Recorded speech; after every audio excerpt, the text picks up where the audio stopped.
Đây là máy hàn J6 S300. Thì ở mặt trước chúng ta có thể thấy đây là các nút chức năng của máy hàn.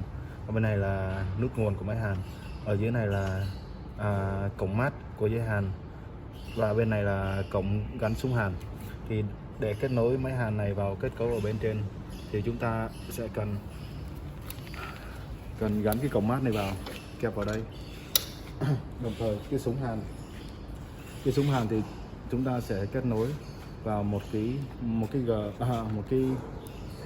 cử đã được thiết kế sẵn, gắn vào đây.